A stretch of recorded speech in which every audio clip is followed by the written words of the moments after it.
Hi everyone, Rod with Stirling Soap here. It's Emerson, Mandy behind the camera, and we've had a lot of requests here over the last few months to take the time and give an update on the progress of everything that we're doing with the building. So we're here in front of Stirling Roastery. We spent a lot of time and effort getting this building, including a brand new roof, a brand new storefront made out of Western red cedar.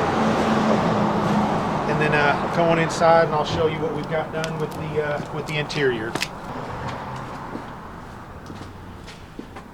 So it's not 100% complete. We still have a handful of things such as ceiling tiles in the entryway, but we've got some neat custom made benches by a local artisan here made out of cherry and steel for people to sit on as they're waiting for the coffee. We've got all our equipment, grinders, French presses, pour overs, things like that. Bag sealer, grinder, and the big roaster in the back. But as you can see, Mandy will cut in some photos for you. This used to be a small engine repair shop, and on this building right here was actually where he stored all his parts. So this is the old concrete floor. It had oil spots for days. We took weeks to clean this up, patch the concrete, get it stained, sealed, and then a few coats of polish on it, which it's probably going to need some new here quickly.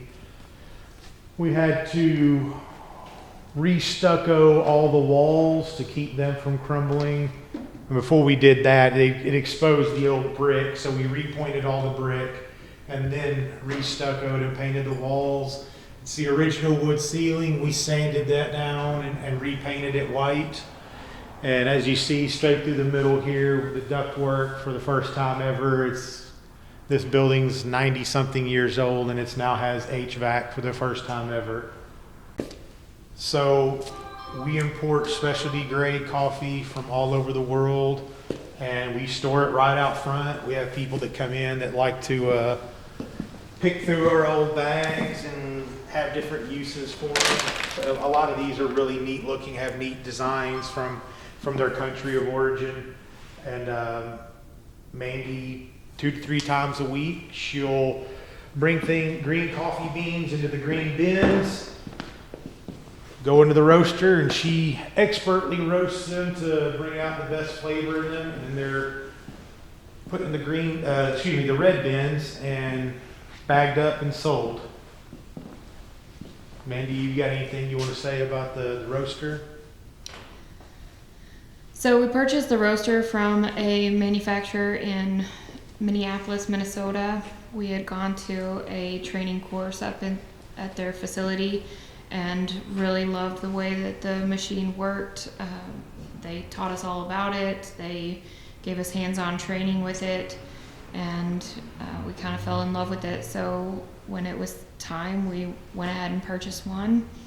We've been pretty pleased with it so far, and this is a 20 kilogram model, which is really one of their mid-size models now, I guess. They do all the way up to a 60 kilogram that has a lot more automated features and things like a chute that puts the beans in the hopper, which is up at the top right there. But the beans go in, they roll around in the drum, and we'll do some live videos here in the future. We've already done one, but we'll do some more that really talks about the roasting process and the different beans that we use and things like that.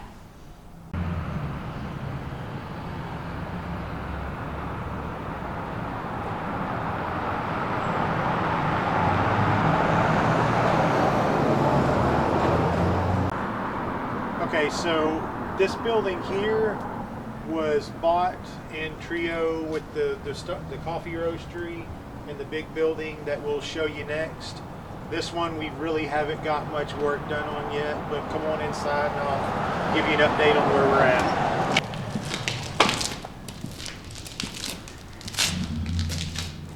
So Mandy will cut and give you a couple of stills of what it looked like. This one's still a disaster. The main thing that we've done in this building so far is try to clean up all the old oil, get get the roof torn off and repaired.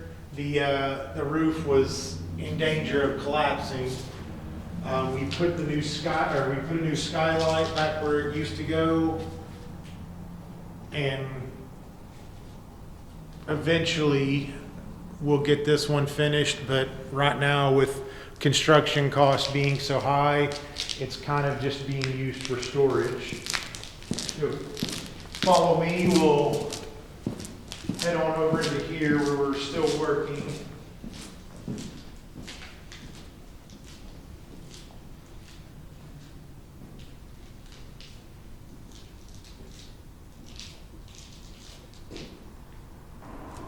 So in here, we're a little bit further along. We've taken down the old tin ceiling. It turns out we weren't able to restore it, but we do have the skylights back in. We have a brand new HVAC system and ductwork in, and we've gone through and we fixed the majority of the structural issues in the walls and then the old brick and rock. This one also has a brand new TPO membrane roof on it. About all we need to do left now is paint the walls, fix the floor, and put the new storefront on it.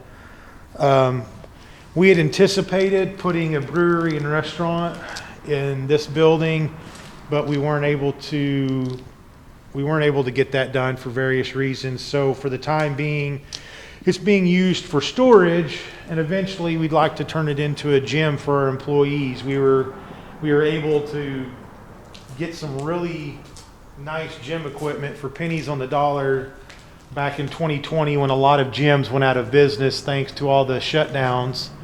So we'll likely just put all that equipment up in here and give our employees another nice reason to continue to work for us.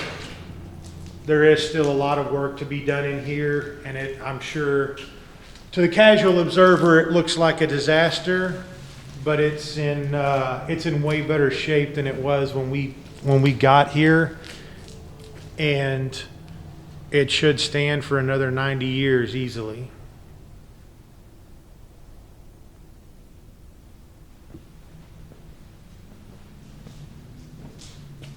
Back here we have a men's and women's restroom.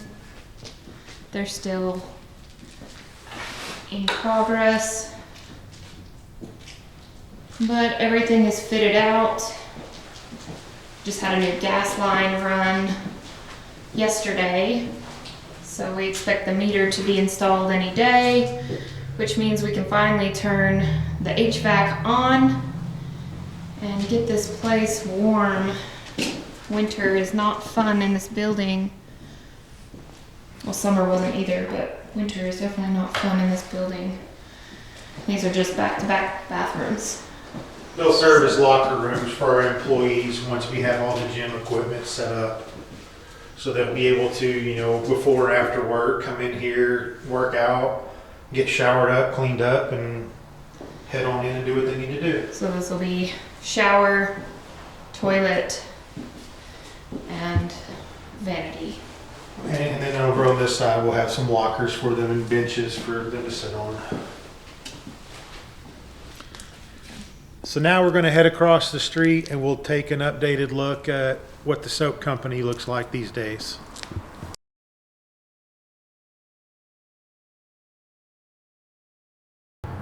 Okay, so we're here at 147 North Broadway in Boonville, the home of Stirling Soap. The actual storefront is here at 147, and next door in what used to be the same building, this portion is not fully restored yet, but this is where we do a lot of our labeling, a lot of our storage, a lot of some of our production. So come on in and we'll give you a look.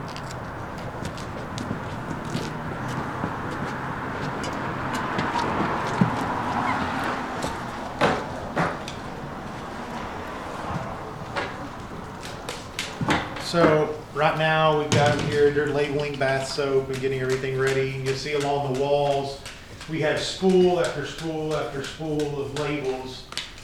We buy them in such massive quantities so that we can keep the price per label low enough that we're not really having to add label cost into the soap itself. We're in the midst of tearing down the old drop ceiling in here so that we can start restoring. Those are the original 10 tiles up above it, and I'd like to be able to have those out like we do in the actual storefront portion. Come on through here and we'll keep on going.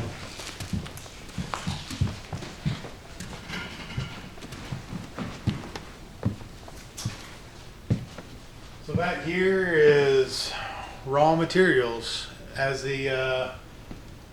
a way to stay competitive, we've had to just stop buying things a few gallons at a time.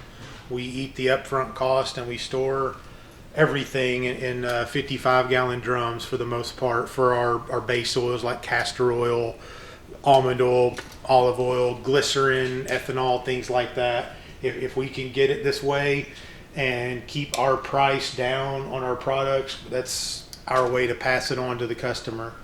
And just up above is just more storage and more of the old ceiling tiles to be sanded down and repainted when the time comes. So we're gonna move now through the well, I guess Mandy's gonna turn and show Emerson in there playing on his iPod in the break room. Emerson, say hi. Hi. So back through here is just more raw material storage. Come on through here, Mandy. And through here is essential oils, fragrance oils, and other additives that go in all of the other products.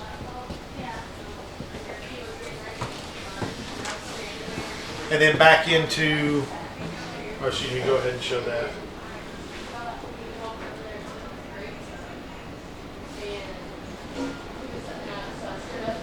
So through here, we have our production area. And as you can see, we're running out of space.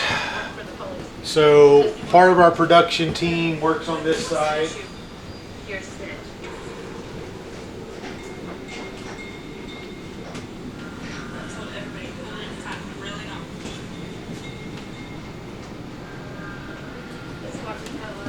And then on the other side of this wall, we have the rest of our production team, and everybody's over here right now. Say hi, everybody. Hi. Hi. We got everybody either pouring products or washing things down. But as you can see, everything in here, and it's a good problem to have, but we've grown to the point that we need more space. Not just for the safety of our employees, but for the efficiency of our processes. We've got to find new space for production so that we can continue to bring you the finest handmade products at a good price. And as you can see, I mean, we're still making things the same way. This is Brittany McCormick. She's pouring some Heel and Palm Balm right now, and we still make everything by hand. Everything's hand poured, hand labeled the way it was when Mandy and I started the company 10 years ago. Oh, over here, mixing room for lye. It's a disaster. But we've got a one-way valve in the wall through here. The door is sealed and is airtight. And we have a fan that circulates all the air. All the air from here gets sucked out, filtered and through the outside of the building. I want to say 5 times every minute the air turns over inside this little room. So all the caustic fumes are pumped out, so we don't have to worry about anybody breathing in the caustic fumes from when you're mixing the sodium and potassium hydroxide. And anybody that goes in there has the proper protective equipment. They wear a full mask, eye protection, and protection on any exposed skin. So that's the production. And like I said, as you can see, production isn't going to stay like this for much longer, just out of necessity for us as a company. And through here is the storefront. So because 99.9% of our sales are online, we keep our shipping team here in the storefront so that we're constantly pulling from the stock. So everything that's on the shelf is constantly being rotated and nothing's hopefully staying on the shelves for too long. You can see on the shipping tables, these are our stacks of free samples that we send out in every order, which for the people that don't know, these are just the end cuts of the soap loaves. So when the soaps are cut up, the little end cuts turn out to be perfect hotel sized or travel sized bars. And we just toss those in as freebies with orders. Give people a chance to try scents that they may not have ever thought to try out. So in here, this tiny room is our filtering room for eau de toilettes and aftershaves, because we still make them in small. They're less than a gallon carboy in each of these carboys for each batch, and they're allowed to macerate here on the shelves. And when they're ready to be filtered out, they get filtered out by hand, and each bottle still filled by hand, capped by hand, and sealed by hand. So apologies for the bare shelves. We're in the midst of moving some things around right now, trying to get our fall and winter stuff out of the way, because we've already started some production on some of our spring line, just so that we're not behind come March. But this is the actual storefront here. Bath soap, shave soap, post-shave balm, everything is through here. And while you can come in here and shop this, as I said before, 99% of our customer base is online. So more often than not, this is just where our shippers in the back are coming, and they're pulling items off the shelf, shrink wrapping it, packaging it, and sending it out the door. So this is the original. This building was built in 1911. This is what's survived of the floor when it caught fire a few decades back, but we had it restored and refinished, and it's fantastic and beautiful now. And this is the original tin ceiling as well. We had it sanded down before we moved in here and repainted. The walls were fixed, and it's a beautiful storefront as far as I'm concerned. It's in a lot better shape than it was, and Mandy will have a few clips here in a few seconds to show you what it looked like as we moved in. But as you can see, with the sheer number of scents and different product options that we have, we've run out of space in here as well, which is a recurring theme for us. We started in a garage in a spare bedroom in Texas, eventually moved into our huge master bedroom, which was a converted garage here in Arkansas, then into a shop building on the property. We put a expansion on that shop building, and then finally moved into here. And here we are. It's been almost 3 years now. It'll be 3 years in May since we moved in to this building, and we're getting to the point where we've outgrown it, and we're looking for more space. Like I said, it's a great problem to have. But so all the orders are boxed up back here. Our managers will process them in the computer here at the register. They get boxed up, and we do daily post office runs to drop all these off, and FedEx and UPS for those packages, they'll come and pick them up as well. That's pretty much the whole operation at this point.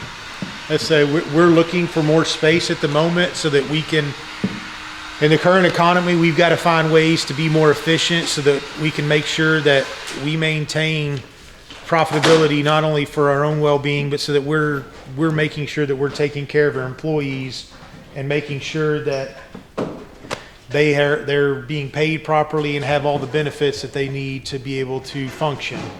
So that's it. If you have any questions, just leave them in the comments below, and I'll do my best to answer them. We're going to be doing a lot more videos in 2022. So if you do have questions, if you have suggestions, if you have stuff that you'd like to see, that you'd like to know about, if you want to see how to lather something, if you want to see how a certain brush works, by all means, let us know. We'll put it up there. If you want to know more about the coffee, it's fantastic. ask us though, and we'll get you a video put together. And in the meantime, thanks for watching.